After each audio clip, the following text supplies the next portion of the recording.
What is going on, everybody? So, welcome back to another post-game reaction. This time with the Phillies taking Game 5. 6-1 is the final score over Arizona Diamondbacks. But before we get into it, if you guys new, make sure you hit the like button, hit that subscribe button, make sure you ring that notification bell. That being said, like I said, we're going to spend at least, obviously, 20 to 30 minutes at least. So, there's a lot of things I want to kind of go over a little bit. Number one, I think Zach Wheeler, knowing that he was going to be on the bump tonight, look, 7 strong innings, you know, 1 run, 1 walk, 8 Ks. What else can you really ask for out of Zach Wheeler? And yeah, you had guys like Dominguez went 2/3 of an inning. Not too bad. I mean, then you had Matt Strom finish it off for the win.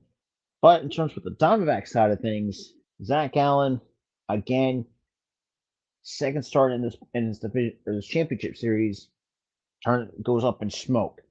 Um, decided, has kind of this tendency to give up homers, give up runs. It just can't really get it together. And now, yes, and the Phillies did hand the Diamondbacks their first loss at home in the postseason. And knowing that, yeah, you got the elimination game on Monday, right now, currently as it stands, at 5:07 Eastern time, depending on and obviously there's been talks that it may be changed. To an 8 o'clock start time, which let's bro, I kind of hate the 8 o'clock start time, but that's besides the point. But for the Diamondback side of things, it was very disappointing. I guess you could say for a team that won only 84 games, and yes, the offense has not really shown besides games 2 and 3 or games 3 and 4. And it's nothing short of disappointing again from Zach Gallen and the offense. And yes, and Grandma Moreno, had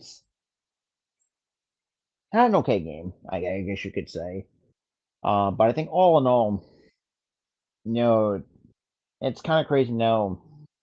Really looking at this Diamondbacks team, is the fact that it's pretty much your back's against the wall. And now and the Phillies got Aaron Nola going Monday against Merrill Kelly, and we all know how that really turned out for the Diamondbacks. Obviously, for those who've seen Game 2, it was a complete shellacking, for lack of a better term. And the Diamondbacks, as much as I will give them credit, where credit is due, that they are a scrappy team, I just don't think they don't have the firepower enough to really match up with the Phils. In terms of pitching, the offense, definitely the catcher position. And there's a lot of things that also went wrong with the Diamondbacks so far throughout this championship series. And the biggest one was not producing any stolen bases to get runners in scoring position. Obviously, we saw games 1, 2, even in this game, because I know games 3 and 4 they did have some stolen bases, but not really to the chagrin, or not much to be very meaningful. I guess you could say. But all in all, Phillies come out with a win, drop 3-2 in the series. Going to look forward to a Game 6 Monday evening, or maybe Monday night, depending on the outcome for Houston and Texas tomorrow. And yeah, there's a lot of question marks. I think the Diamondbacks have to confine ourselves. And I've seen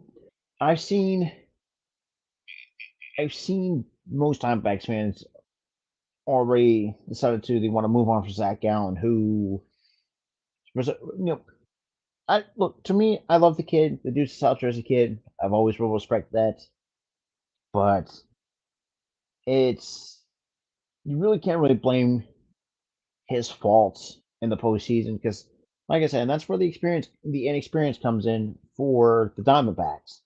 And yes, it's been prior to the mention of this year's wild card, and the way this postseason run, you haven't really made the postseason since 2017. And you show where that experience lies, and it really showed that the Phillies have more of the capable firepower. Now, yes, we do have Bohm and Stott. Well, Stott pretty much had a solid game.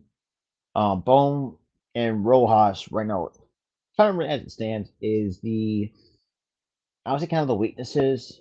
But I mean, I guess you could put Stott in there too in terms of offensively, but defensively, Stott for intents and purposes just get that kid the Gold Glove anyways. I think he's really made some spectacular plays. Robbed the bases, I think, from Goriel Jr. I could be wrong. um, and JT pretty much put the nail in the coffin with a hanging, it was a slider by Miguel Castro, and to put it 6-1, and really showed that Wheeler he shoved and yes, gave it that one run, which is I call it a garbage time homer, which I'm not too mad about. But also at the same time, that just the Diamondbacks when I look at this pitching with its Castro, I like Mantiply, RC. No, it really doesn't, and I know the Phillies are not looking at it because right now you have an opportunity to clinch the pennant at home, which you done it last year, and yes, you did against the Padres in 5 games.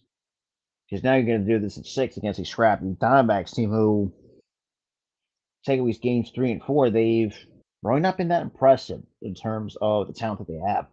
Whether it's Carroll, who hasn't really done much, and yeah, I mean he had a hit tonight, but really look at this entire series from Carroll's perspective. He's always getting on, but they're not letting him. They're not letting him take second base.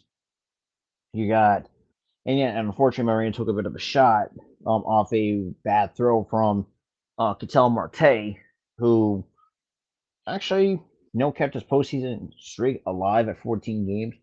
But defensively, he wasn't great, for lack of a better term. And not saying that Ketel Marte is a bad player by stretch of the means. And it really shows the fact that the Phillies they they had not say momentum, but I even said in the last post game.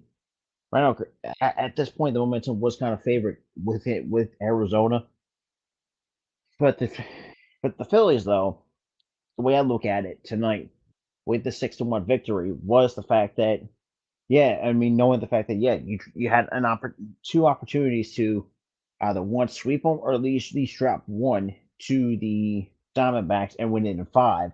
Now you got to force potentially win it in 6, which I have no issues with.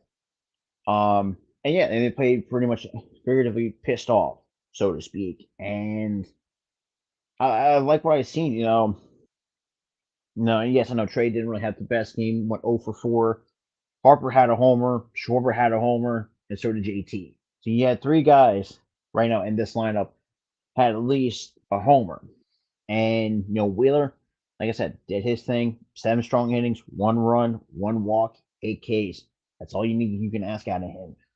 And going Monday, you have Nola, who we've seen when he pitches at home in the postseason is the dude's got ice in his veins, for lack of a better term. And I know it's kind of weird that I'm kind of praising Nola, and yes, and I said some critical things about Nola this entire year, and at times rightfully so.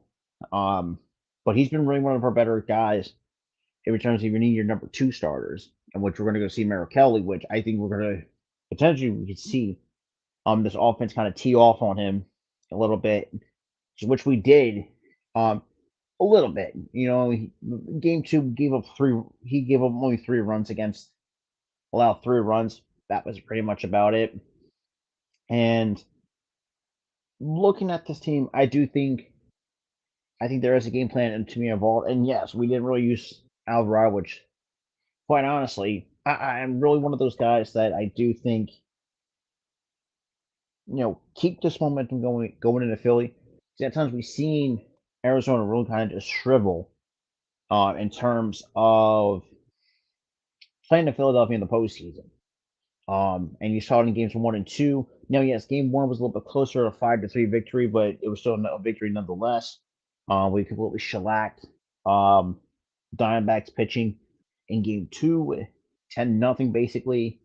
And, you know, and I think, I'm not really going to say we're going to try to put up 10, but if we somehow do put up 10 runs, hypothetically, going into game six, quite honestly, it's going to be,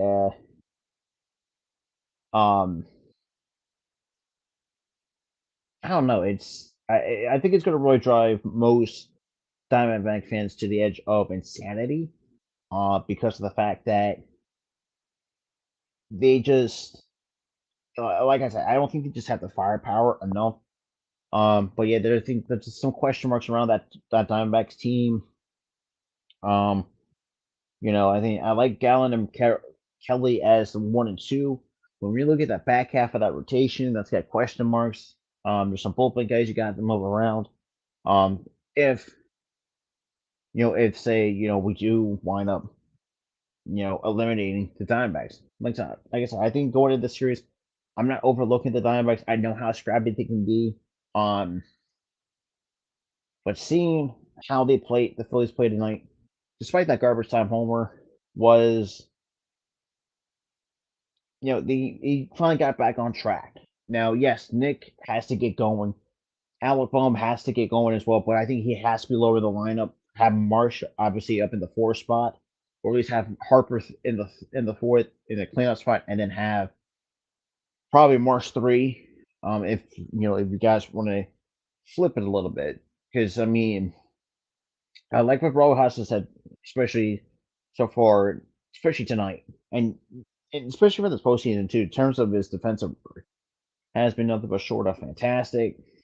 And yes, there were times where, um, and yeah, RC, I do agree. Arizona's still young. Like I said, they have not made the postseason in, they didn't make the postseason, maybe 6 straight years without making the postseason.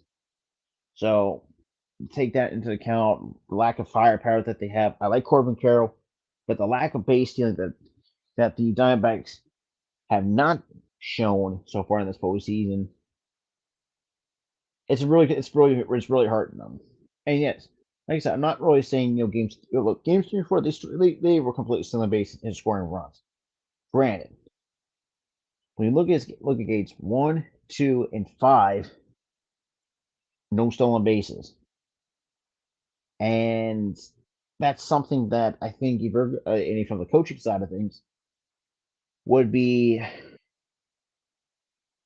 was something that needs to be addressed about, because you have Corbin who stole 54 bags in the regular season.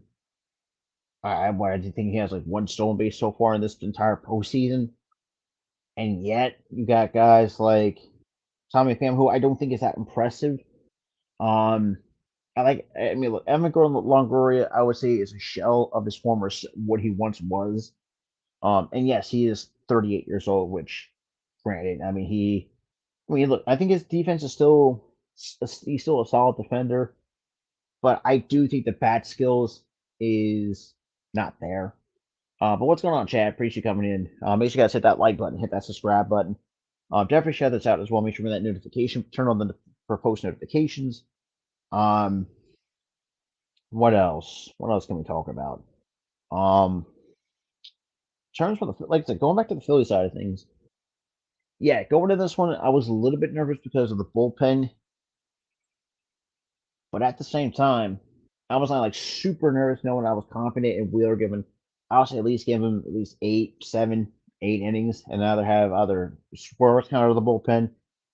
If it does turn out to be like not a bullpen game, but if it turns out a blowout, maybe Michael Lorenzen, you could use him.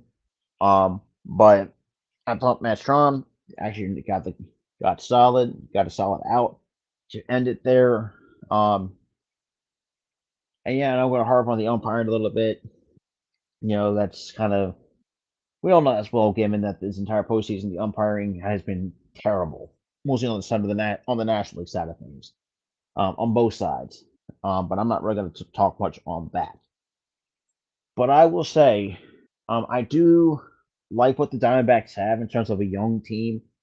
Knowing that, yeah, you're gonna have to go through, and when you look at that NL West, it's somewhat competitive. Guys, teams with the Dodgers, unfortunately, the pitiful Rockies. Um, Um, and who else? Oh, and the Padres, who've been very disappointing. Besides the point, I really do hope the Phillies keep the momentum going into Game 6 with Nola and Merrill Kelly going at it. Um, and right now, just keep the foot on the gas, because if you do that, you're one win away from the World Series and have an opportunity to win. And we potentially could see a rematch. Hopefully, this time around, things can be different. I do think we definitely could match up with Houston, but I still think that, well, I don't really see. Look, I think Houston is going to push us. I think it's 6, 7 games. If it does get to the World Series, if that's the case, we're not really gonna not talk on the World Series a little bit, but that's going to be like another topic of the conversation. But what I've seen from both sides, that is, there's a lot of positives and negatives, but there's a lot of negatives, I would say, from the Diamondback side of things. No, if you guys need it, and yeah, I mean, with Carroll on second base, or was it, no, I think it might have been Carroll. Yeah, it might have been Carroll on second base. Um, he had an opportunity to score there on the base hit under, I think, by Gurriel. Um, or I think it's Mark. No, it's Marte. Yeah, I'm sorry, that's right. A single by Marte, which should have been 2-1, given right there. But the hesitation that Carroll had at second base, going back, sliding back, and then had to pull up at third, cost him a run. And knowing Wheeler, knowing how to pinch out of these situations, has really helped the Phils in terms of not really, and no matter what lead they have, Wheeler will find a way to pitch strong, and yes, occasionally give up 1 or 2 garbage runs, pretty much. Um, and the best part, and the positive from the Philly side of things, was not the fact that Kieran Kribble was not available, because, well, let's be real, y'all know what my thoughts are on Kimbrel. For those who are still following me on social media, or most of Philly's Twitter, we all have our thoughts on Kimbrel. We're not gonna be around the dead horse. We're gonna give um obviously it's gonna be a travel day, which is gonna be great for to get the bullpen rested for Game 6. Hopefully not overuse the bullpen. Let them rest up going to whoever we have to face, which I'm pretty sure is mostly going to be Houston of the World Series. But I think right now, what you wanted the Phillies have to do, take care of the job in Philly, clinch the pennant. If you need the time off, let these guys rest. Also get some side work done as well. Make sure you don't really get too rusty. At the same time, and with Topper, and yeah, try to tinker with the lineup a little bit. Having Bowman at the bottom of the order, have like Marsh in the top, because, well, let's be real. Besides Schwarber with a massive homer, same with Harper. I think Turner is going to turn. It's going to come back and hit. Because I think this is the first bad game he's ever played offensively. That is, but I'm not really going to make no excuses for the Diamondbacks. But the Diamondbacks, like I said, they shot themselves in the foot. Ketel Marte had an error. I mean, just guys that they were letting way too many guys on base. And, to the Arizona fans, trust me, I know, as a Phillies fan, that's always the biggest weakness at times, is not bringing runners in. And we saw it, like I said, outside of games 3 and 4, where they put up more than 4 runs. But at the same time, it's just one of those things that's, I do think the Diamondbacks need to think about this. If pending an elimination, which I do believe, like I said, I'm not really going to say, the Phillies got it, but knowing how the Phillies play in Philadelphia at this time of the year, it's most likely we're going to see the elimination of the Diamondbacks. And I know there's going to be a lot of some Dodgers fans probably going to see this and probably just laugh at the Diamondbacks for um losing. And to really say that, and look, I don't hate the Diamondbacks. I do think there's potential with this Diamondback squad, with Gallen at the helm, Merrill Kelly at the 2, and I think Gavin Moreno has shown to be a very solid catcher on both sides of the baseball. And quite honest, I'm going to say this too. I know it's kind of irrelevant, but I do think the Diamondbacks have won the Dalton Varsho trade. Getting guys like Gurriel, who, yes, postseason wise, has not really shown up in the championship series. I guess you could say he's somewhat become a liability at times. Um, and yeah, I mean and you can make the argument that he's a biggest free swinger. Christian Walker, for whatever reason, is not seeing the fastball.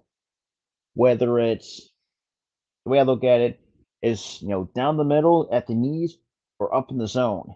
Like he does not, for some reason, he's not seen the fastball pretty well, or at times not seen any breaking balls unless you hang it. And a lot of times he has shown. I mean, at times he has really been, I would say, disappointing. Um, for a guy that is a one-time Gold Glover, probably going to be two-time. In terms of the very first base spot, but I really think the Phillies. I think the Phillies are definitely going to take Game 6. I have a gut feeling with that because, like I said, I know I've been very critical of Nola this entire year, whether he had, and mostly from his bad starts. We have how Nola has pitched in this postseason. It's a whole different conversation. He's been, Wheeler, Nola, and Suarez has been our top three guys so far in this postseason. And yes, and the fact we hardly ever, and we're going to, it was going to get to the point where Ranger was going to get used in a 6-1 opportunity. If I think Matt Strom can't even get that final out, and which he did. But I do think there's going to be an opportunity to see Suarez coming out of the pen. If it doesn't go to a game 7, which I really hope not, it does or it doesn't. But what's going on, Almighty? What's going on? Long time no see here on the channel. But like I said, and look, I think Kimbrel's definitely going to walk. That's for sure. But I do think we're going to find. So the all season talk could be a whole different stream as entirety.